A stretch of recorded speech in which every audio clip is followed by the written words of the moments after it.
जी, अस्सलाम वालेकुम। मेरा नाम सैयद तैमूर बुखारी है and I am a CSP officer from 30th common training program. और मेरे साथ है इज़ा अर्शद, मेरी स्टूडेंट हैं। और इज़ा ने अभी सीएसएस 2019 में पाकिस्तान में 4th पोजीशन हासिल की है। And by profession Iza is a doctor and she is a graduate of King Edward Medical College. और इज़ा, बहुत बहुत मुबारक हो आपको, आपने 4th पोजीशन हासिल की। कैसा फील कर रही हैं आप? Thank you so much sir. बहुत ज़्यादा ब्लेस्ड फील कर रही हूँ अभी तो। I am feeling overwhelmed with gratitude for almighty. It has been his blessings only and the prayers of my parents and teachers, and a special tribute to you sir, because आपकी guidance थी, and I think without your guidance it would never have been possible, it would never have been same. अच्छा इज़ा, ये video बनाने का मकसद है कि हम थोड़ा सा पेरेंट्स को गाइड करें, क्योंकि आपकी 4th पोजीशन आई है माशाल्लाह पूरे पाकिस्तान में। तो काइंडली अपने जर्नी के बारे में बताइएगा, थोड़ा बताइए कि आपने सब्जेक्ट्स कितने कैसे सिलेक्ट किए, कितने अरसे में प्रिपरेशन की आपने, और फिर इंग्लिश पे कैसे तैयारी की, और उसके बाद इंटरव्यू कैसे तैयारी की। स्टेप बाय स्टेप बताइए ताकि हमारे नए जो एस्पायरेंट्स हैं 2021 के लिए, उनके लिए काफ़ी आसान हो। I graduated from King Edward Medical University in March 2018. जिसके बाद मैंने अपनी हाउस जॉब स्टार्ट की, और फर्स्ट रोटेशन हाउस जॉब की कंप्लीट करने के बाद मैंने अपनी हाउस जॉब से रिजाइन कर दिया for the next 2 rotations CSS की प्रिपरेशन के लिए। और उसमें ये था कि सबसे पहले मैंने इंग्लिश से अपनी प्रिपरेशन स्टार्ट की। मैंने सर तैमूर का सेशन ज्वाइन किया for English essay and composition. उसमें कुछ देर पहले कुछ एसेज लिखे, कुछ basics of grammar, precis writing and comprehension सब किया। और फिर उसके बाद I started other subjects as well, जिसमें मेरी strategy throughout the preparation ये थी कि मैं एक सब्जेक्ट प्रिपेयर करती थी, उसकी डेडलाइन सेट करती थी, उतने टाइम में वो सब्जेक्ट प्रिपेयर करने के बाद मैं सर को उसका टेस्ट देती थी। और throughout my preparation I was taking these test, और सर ना सिर्फ उन सबको इवेल्युएट कर रहे थे, but he kept motivating me to do better and better. And I think this help me a lot in my final exams, because एक तो मेरी राइटिंग स्पीड बहुत ज्यादा डेवलप हो गई थी एंड तक, और दूसरी बात ये कि मेरे सामने कोई भी क्वेश्चन जब आता था मेरे फाइनल एग्जाम में, तो मुझे उसमें बहुत ज्यादा ब्रेनस्टॉर्मिंग की जरूरत नहीं पड़ती थी। सर के जो भी कोई आइडियाज थे क्वेश्चन से related, they were already floating in my head. तो फिर मुझे इतना ज्यादा प्रॉब्लम नहीं होता था, कोई इतना ज्यादा टाइम नहीं लगता था उसकी आउटलाइन ड्रॉ करने में या किसी भी चीज में। तो आई अच्छा think that Iza, was major we difference. both are witness to your duration of your preparation. Kindly उसके बारे में बताइए, कितने ड्यूरेशन में आपने प्रिपेयर की, और उसके पीछे इतनी जल्दी प्रिपेयर करने में उसके पीछे मोटिवेशन क्या थी? क्या खौफ था, डर था, क्या था? I did it in almost 4 months, और उसके पीछे ऑब्वियसली खौफ था बहुत ज्यादा सर तैमूर का, because he was the one जो कि ऑल टाइम मोटिवेट कर रहे थे और ऑल टाइम कह रहे थे कि ऐसे करना है, ऐसे डेडलाइन सेट करते थे हम। और मैं थी और मेरे साथ मेरी एक फ्रेंड थी, और हम अपनी एक डेडलाइन सेट करते थे कि हमने इस डेट तक ये वाला सब्जेक्ट कंप्लीट करना है, और उसको ओवरऑल 100% कंप्लीट करना है हर एस्पेक्ट से, क्योंकि हमने सर को टेस्ट देना होता था।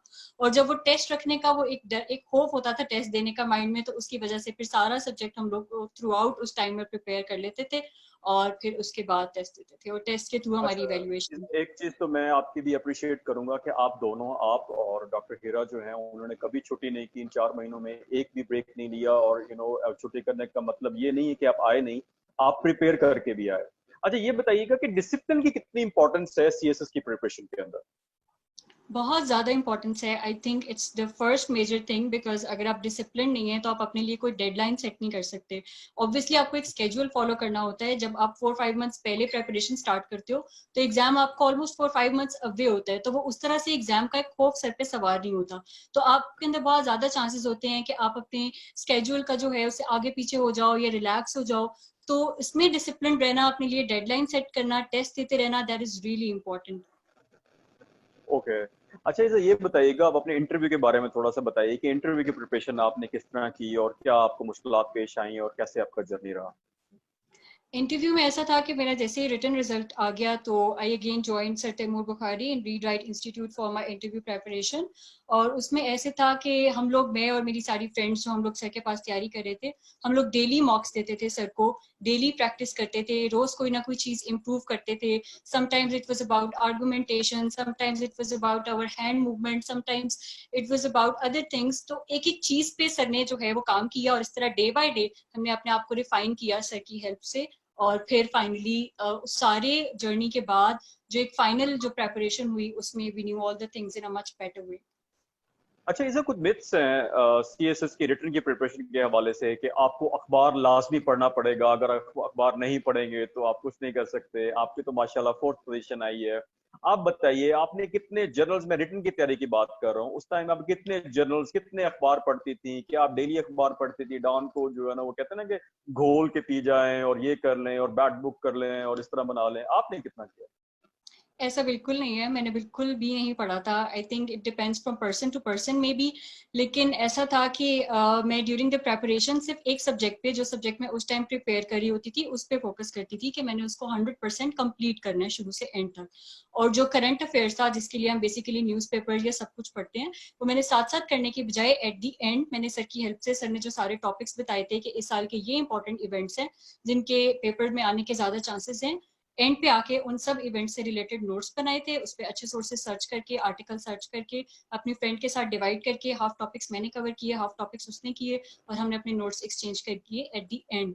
साथ साथ में मैंने एज सच न्यूज़पेपर नहीं पढ़ा था, और मैंने एंड पे आके सारी ये तैयारी की थी करंट अफेयर्स की। ओके इज़ा, आपको बहुत बहुत मुबारक हो। अब आखिर में आप क्या पैगाम देना चाहेंगे स्टूडेंट्स को कि वो किस तरह तैयारी करें? हम बाद में भी we will have a long discussion, हम कैंडिडेट्स को भी गाइड करते रहेंगे, बाद में भी हम we will make a long video.